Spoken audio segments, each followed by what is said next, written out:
But why doesn't the king then use that same tactic on Harry? For different reasons, obviously, but Harry has, in a sense, betrayed the royal family with the books and this and that. Why doesn't the king do that to him? Because then Meghan Markle would no longer be the Duchess of Sussex. Well, I would love that to happen. Me too. No, I liked Harry very much. I spent a lot of time with him, but I think that he's now turned so nasty, and Meghan has turned so nasty that they shouldn't be. But this is with it to do with sex and young girls, and I think that's very different from somebody who is actually extremely rude and telling you things which not many people actually believe. I'm not saying that he should keep him. I think it's a very good opportunity to do the same thing with him, and I'm sure he's sweating because he doesn't want that, because half of him is pretending he wants to come back and half of him is saying he absolutely doesn't, and he's back on the courts trying to get money again for when his protection when he comes here. But it's not quite as bad as William. Well, of course, Andrew would deny all allegations again, and he has done so far and has not pleaded guilty to anything. But I don't think the two things have to be the same for the result of what happens to be the same. So, of course, this is not about paedophilia or any of that. But with Prince Harry, this is about the disrespect to the family, writing books, leveraging the royal name to make money, which is what he promised he wouldn't do. This is about breaking a promise. Well, I'll tell you what I think, which I'm sure is right. He has a sort of mental problem, doesn't he? Well, I think he obviously suffers from things like depression. It's well documented. And I think that worries them. And I think it will give him a terrible time with Meghan, because this is the only thing that she needs, really, in her road up to the ceiling, and very important. And I think with the children, William apparently is going to get rid of the two children's title as soon as he becomes king, because it's absolutely ridiculous. They don't know anything about the English royal family, and he doesn't want it. So I think that's where there will be absolutely bombs in the family, because it would be very difficult. Today, we're breaking down a conversation from GB News between "Hello, my Royal Sussex Squad family. Welcome back to the channel, the home of truth, dignity and royal receipts that the tabloids just can't handle. I hope everyone's doing well, because we're about to dive deep into another wild week in the royal soap opera. The kind that makes you shake your head and say, these people really can't let Harry and Meghan breathe, can they? Now, once again, the British media is doing what it does best, spinning bitterness into headlines and using loud, uninformed talking heads to attack the Duke and Duchess of Sussex, all while pretending to defend the institution. And this time, the culprit is someone who thinks she's clever, a so-called commentator by the name of Nana Akua, who actually had the nerve to say King Charles should do to Prince Harry and Meghan what he did to Prince Andrew. Let that sink in. The audacity of even putting those names in the same sentence shows exactly what's wrong with the media landscape in Britain today. So sit back, grab your tea, and let's break this all the way down, Sussex Squad style. What we're seeing right now isn't journalism, it's desperation. The royal commentators are running out of original ideas, and they're trying to bait the Sussexes into reacting. When Nana Akua says that King Charles should strip Harry and Meghan of their titles the way he supposedly did with Prince Andrew, she isn't making a fair comparison. She's deliberately trying to rewrite the narrative, because she knows one simple truth: Harry and Meghan's influence, power and relevance stretch far beyond the outdated walls of Buckingham Palace. Think about it. Prince Harry and Meghan stepped away from royal duties in 2020 to build a life rooted in purpose, independence and impact. They said goodbye to taxpayer funding. They built a home, a foundation, and multiple businesses from the ground up. They took their reputations, bruised by the British tabloids, and rebuilt them into something powerful, a global brand that stands for compassion, mental health awareness, equity, and empowerment. Meanwhile, Prince Andrew was removed from public life after paying millions of dollars in a settlement related to a scandal involving Jeffrey Epstein, one of the most vile stories in royal history.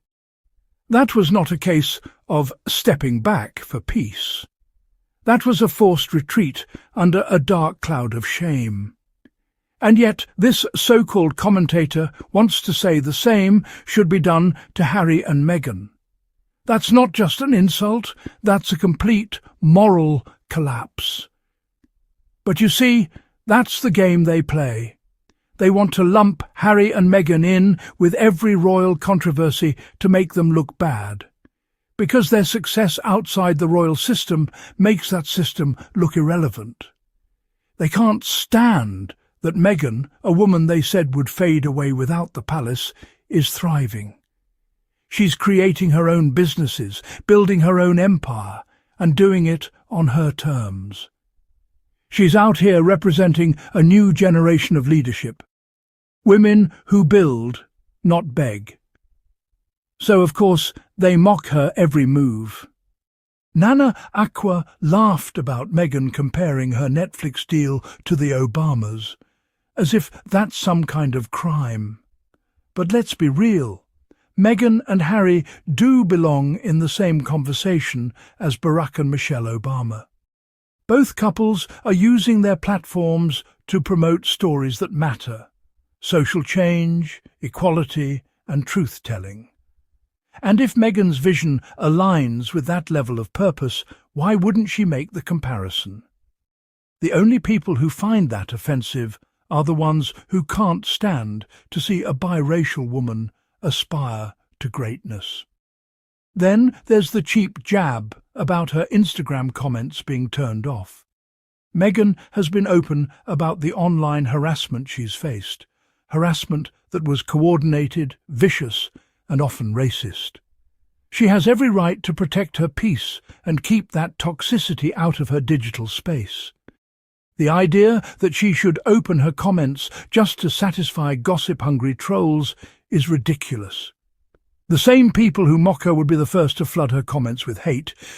So when Meghan chooses silence, it's not weakness, it's wisdom. And let's talk about that little dinner party shade.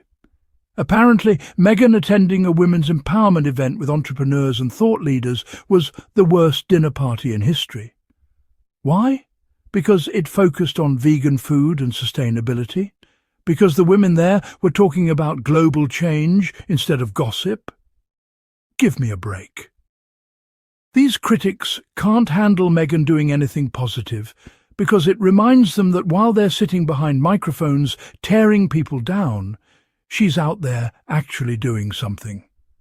You see, Meghan is building a brand that merges elegance with ethics. Her as ever label reflects mindfulness, sustainability, and storytelling. And the event she attended was about giving women a literal and symbolic seat at the table. But because it didn't involve a tiara or a curtsy to an outdated system, the media pretends it's nonsense. The hypocrisy is glaring. The same people who worship Catherine for recycling a dress will mock Meghan for promoting sustainability. The same commentators who call the king forward-thinking for discussing the environment will sneer at Meghan for doing the same. And of course, Nana Akua couldn't resist mocking Meghan's work ethic, using that tired 9-to-5 joke as if Meghan's success just fell from the sky. But anyone who's been paying attention knows how hard Meghan works. From her early career days, hustling in Hollywood, to writing and producing, to advocating for women and girls, she's been grinding long before she met Harry. And let's not forget, she's now a mother of 2, a businesswoman and a philanthropist all at once. The people mocking her couldn't last 1 week with her schedule. These folks love to act like Meghan's life is easy. But behind that composure is a woman who's endured public attacks, institutional neglect, and a global smear campaign. Yet she still rises, beautifully, gracefully, powerfully. Every single time they try to drag her down, she bounces back stronger. That's what really eats them up inside. And when they say Americans aren't buying it, that's just another lie. Americans love Meghan and Harry. Their Spotify, Netflix and documentary numbers prove that. Their charity work in the US and globally continues to grow. They are respected in the entertainment industry, in philanthropy, and among the youth who see them as a modern reflection of courage and authenticity. It's only the British tabloid bubble that keeps pretending otherwise, because acknowledging their success would mean admitting their cruelty failed. Now, let's circle back to the absurd heart of Nana Akua's comment, that King Charles should treat Harry like Andrew. Imagine saying that about a son who served 2 tours in Afghanistan, who created the Invictus Games for wounded veterans, who supports mental health organisations, who continues to speak about compassion and healing. To even mention his name in the same breath as a man accused of associating with a convicted predator is beyond disgraceful. It's not journalism. It's hate dressed up as commentary. King Charles has always shown public affection for Harry, even if there are tensions. And let's be honest, the King knows exactly what Harry and Meghan represent. They are the bridge to the modern world. They're the link between the dusty traditions of the past and the global inclusive future the monarchy claims to want. The best thing the King could ever do is embrace them, not exile them.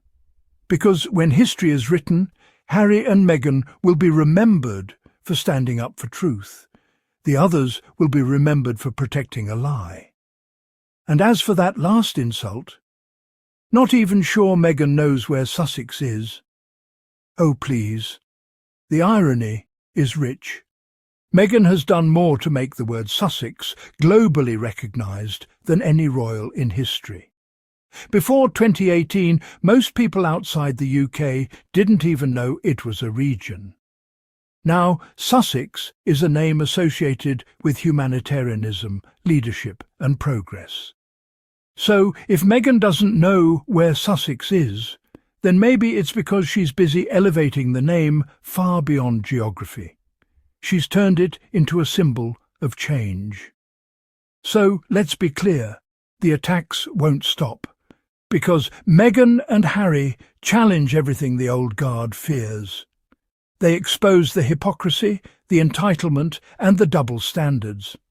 Every insult, every column, every sneer from the likes of Nana Akua only proves one thing. Harry and Meghan are winning. They're shaping their narrative, building their legacy, and doing it with integrity. While their critics shout into the void, Harry and Meghan are out there creating impact that will last generations. And to my beautiful Royal Sussex Squad family, thank you for always standing on the side of truth, compassion and progress. We see through the smear campaigns, we recognise the coded attacks, and we'll keep calling them out. Because defending Harry and Meghan isn't about celebrity.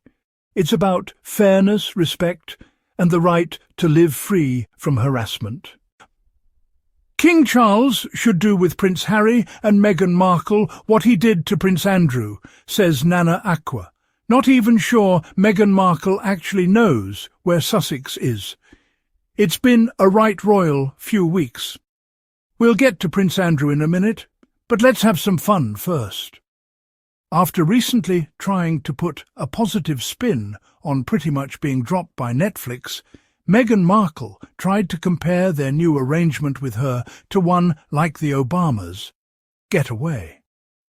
Here she is explaining why she doesn't keep the comment section open on her Instagram page. Perhaps she should rename as ever, as if. Meghan also managed to help create, in my view, the worst dinner party in history by being the guest of honour at a vegan, women-only banquet called A Seat at the Table, hosted by Emma Grede, a British CEO. All the clichés were there. As ever supplied the wine, and the chef Camilla Marquez, who had supplied the plant food, said, "My entire culinary mission is all around regenerative food," she concluded. "Abandoning the likes of meat and dairy is the only way we will have food for generations to come." Give me a break. It's easy to say that when you're loaded, but when you can't afford to make ends meet and are struggling to feed a family, like most of us, choices like that just aren't on the table. This week on social media, Meghan boasted about her busy working life to the soundtrack of Dolly Parton's 9 to 5. Seriously, the most work she probably has to do each day is decide what designer gear to wear. She can have round-the-clock help if she wants it, which she may well have, nothing like a real hard-working 9-to-5er. The Americans aren't buying any of this. But the big news, of course, is Prince Andrew. The royal, who apparently can't sweat, will no longer be known as Duke of York after agreeing with the King that continued accusations around the paedophile late Jeffrey Epstein has become a distraction. The way Andrew's framing it is as though it was his own decision. Hardly. The King had to do something to distance himself from him. It means that Sarah Ferguson will no longer be known as the Duchess of York, but her kids will retain their titles as princesses. Andrew will, however, still remain a prince. This is what the King should do with Prince Harry. That way, Meghan Markle will no longer be the Duchess of Sussex, a place she is unlikely to visit, as by all accounts she has refused to set foot in the UK again. Not even sure she actually knows where Sussex is. So, if you believe in standing up for truth, if you believe in supporting good over gossip, hit that subscribe button right now.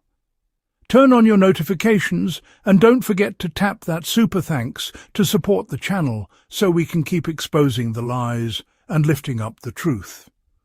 Because here on Royal Sussex Squad, we don't back down. We rise, just like Harry and Meghan always do. Thank you, Squad family. Stay strong, stay kind, and as always, stay royal.